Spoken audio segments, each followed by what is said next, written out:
Am I the asshole for refusing to give my childfree eldest a family heirloom and giving it to my second eldest? I have 2 daughters which are now grown up. One is 24 and does not plan on children, and one is 23 with a 1-year-old daughter and frequently tells me she wants another one day. I am happy for both of my daughters and support both of them infinitely. However, my great-grandmother has a necklace from roughly the 1880s which her mother had given her, and supposedly told her son before she died she wanted it passed on the family, which it has been. It was usually given to the eldest. It's now worth quite a bit of money. My eldest daughter and I were talking in which she expressed interest in inheriting the necklace. When I asked her why she seemed so keen to get it, she started talking about the nice holiday she could have with the money that she wouldn't normally be able to afford. I reminded her it's not to be sold, it's to be passed along the family as a sentimental piece, in which she said she will not be having children and therefore there will be nobody to pass it to. I suggested that she give it to her niece, in which she shut down saying it's her necklace and she can do what she wants with it. There's no specific family rule saying it belongs to the eldest, that's just how it's traditionally done. So I am set to give it to my second eldest, who was delighted to keep it a family heirloom and give it to her daughter. My eldest is furious, claiming that I had promised her the necklace from a young age, which is not true as she was never promised anything, and that I gave it to her sister because she's more traditional and gave me a grandchild. She said that the necklace would have given her a chance to make memories with her partner, which she can't usually afford due to her salary being low, while her sister has money anyway and wouldn't need it. She said the woman who asked for it to be passed along died over 100 years ago and isn't alive to miss it. She's refusing to speak to me and her sister for accepting it. The only choice of hers I take issue to is selling the necklace that was supposed to be passed along. I love my daughter, but I believe she is being entitled, but I do not want to lose her over this. Am I the asshole? Not the asshole. You're not giving it to your older daughter because she's child-free. You're not giving it to her because she's planning to sell it. Very different things. Who looks at a 100-year-old family heirloom that's been passed down for generations and thinks, that would make a mighty fine vacation to some far-off locale that I can't normally afford? Not the asshole. Not the asshole. The issue is not that the eldest is child-free, so the title was kinda clickbait. The issue is that she has a stated intent to sell the heirloom, rather than wearing it and then passing it on to a niece or nephew or cousin's child. First, the title is simply wrong. The key piece of information is that oldest daughter would sell it. Period. Her heirs don't figure into it. Second, the necklace is yours until you give it away. Only your preferences enter into it until then. And if your preference is that it stays in the family, then the path forward is clear. Not the asshole. Although for slightly different reasons than you've argued here. Not the asshole. Fuck that. It should go to the daughter, who will respect the family rule of not selfishly selling said heirloom. NTA. The issue isn't child-free living. The issue is she wanted to sell a heirloom. Am I the asshole for kicking my sister out of my house after she defended her stepson? I saw a similar post a few hours ago and wanted to ask. My 22 female sister, 28F. Married a man twice her age, 50M. She was, the other woman, for 2 years and got pregnant with my nephew, 1-year male. His husband ex-wife obviously kicked him out and his oldest, 20M, followed.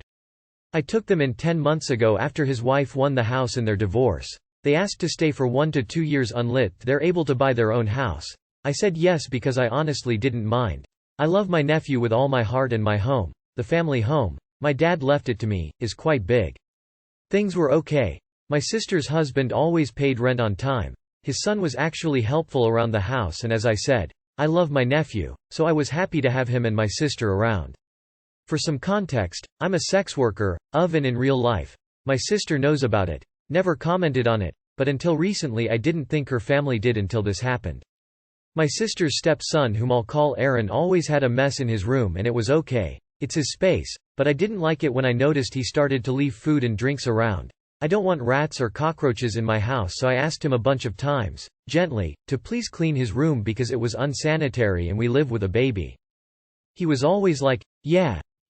His dad and my sister asked him too until he and I, fought about it, and I said that if his room wasn't clean before Sunday, I was gonna do it myself and throw away everything I find in the floor. He didn't believe me and neither did he clean. So I did it. I hired someone and asked her to throw everything away but to separate clothes in a bag and food in other. When he came back and saw his room he got so angry. He said I had no right. That those were his things. That I throw away like 60% of his clothes and blah blah.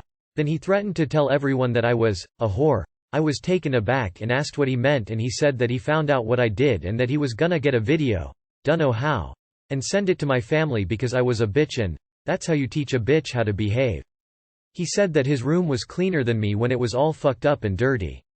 Needless to say, I kicked him out, and when my sister defended him and implied that I brought this on myself, I kicked all of them too.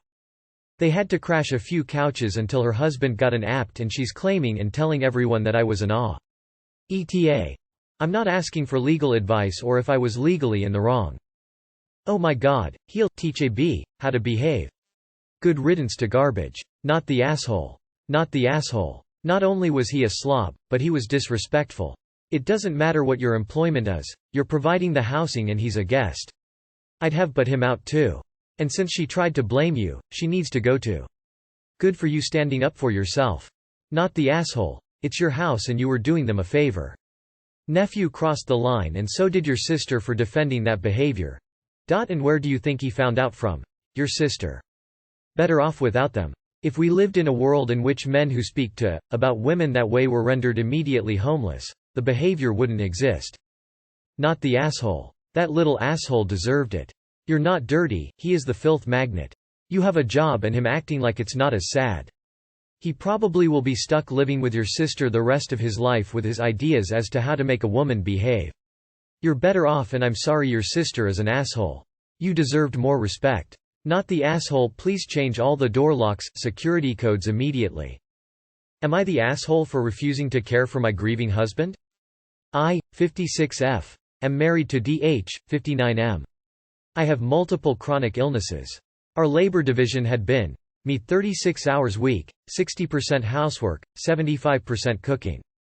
DH 60 hours week, 40% housework, 25% cooking, all shopping.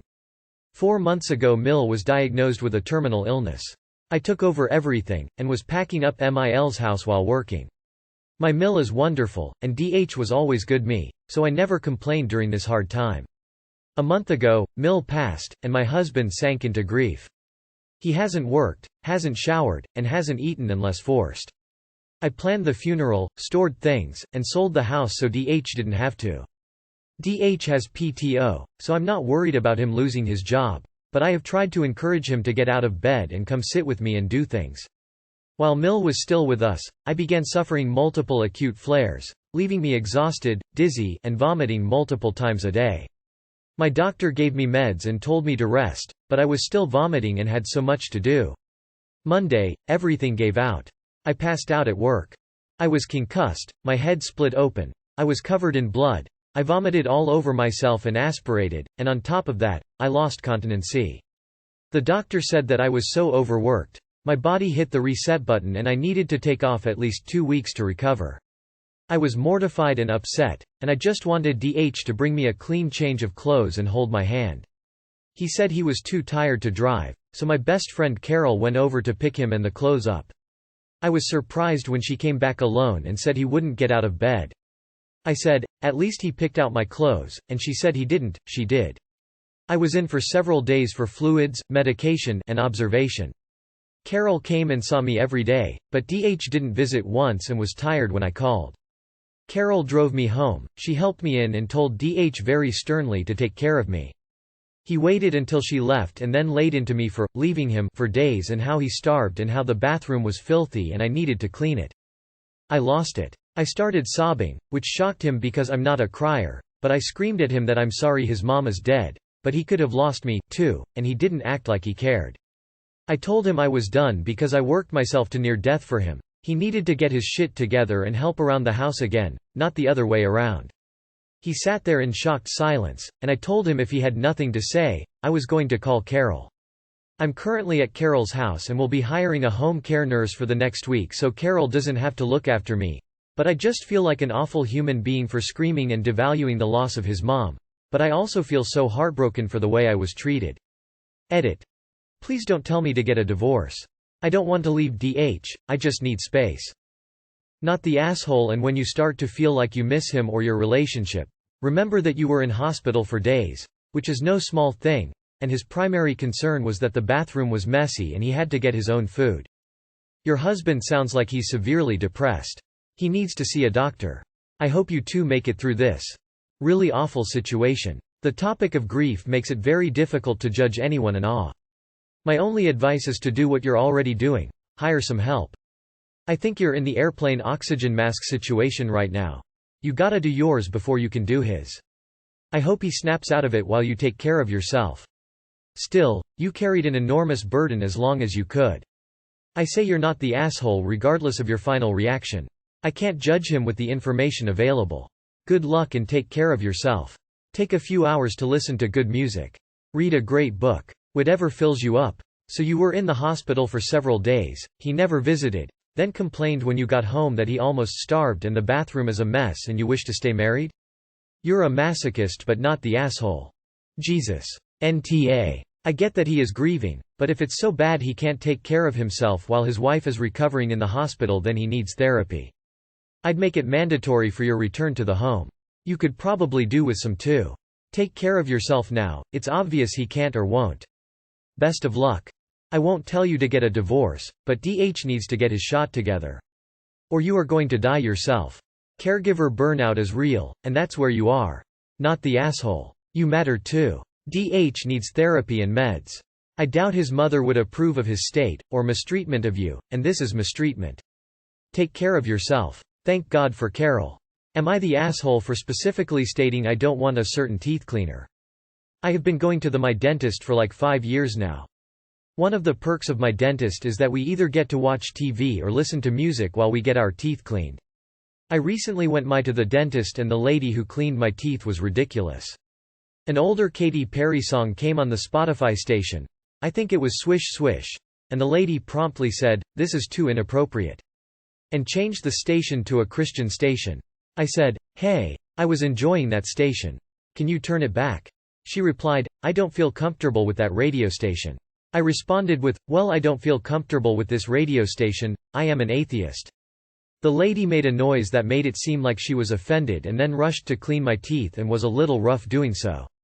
When I was checking out, the front desk lady asked if I would like to renew the plan I had. It includes a certain number of visits and cleanings for a certain price over a year, and make my next appointment.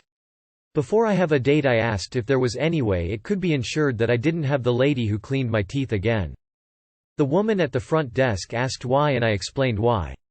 The lady excused herself, I guess to go talk to the lady who cleaned my teeth, and came back with the dentist who owns the practice, and he said that they do not take that sort of request unless it's a valid reason.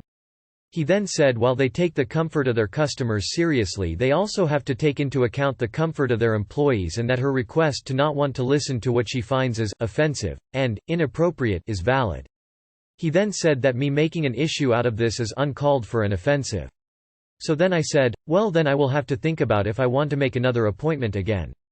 The dentist then said, oh, you won't have to think very hard.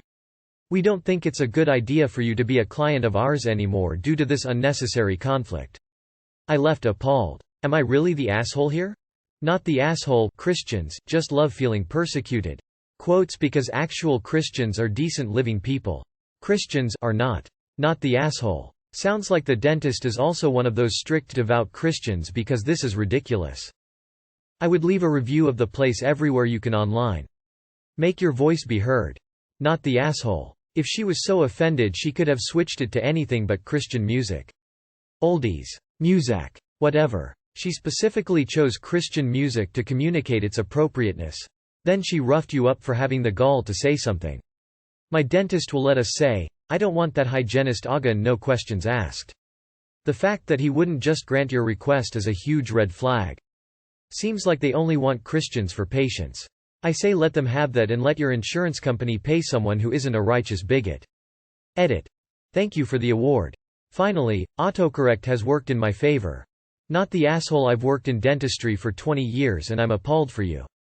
I've never in my life heard of an office that doesn't allow people to pick their preferred hygienist. It doesn't matter what your reason is. The hygienist who cleaned your teeth was extremely unprofessional and I encourage you to write a bad review for this business. I'm so sorry you were treated that way. I hope you find a better office. Not the asshole. I'd report the practice, with as much detail as you can recall, to your state dental board. The supervising dentist's reaction only confirms that this is not a practice to revisit, though.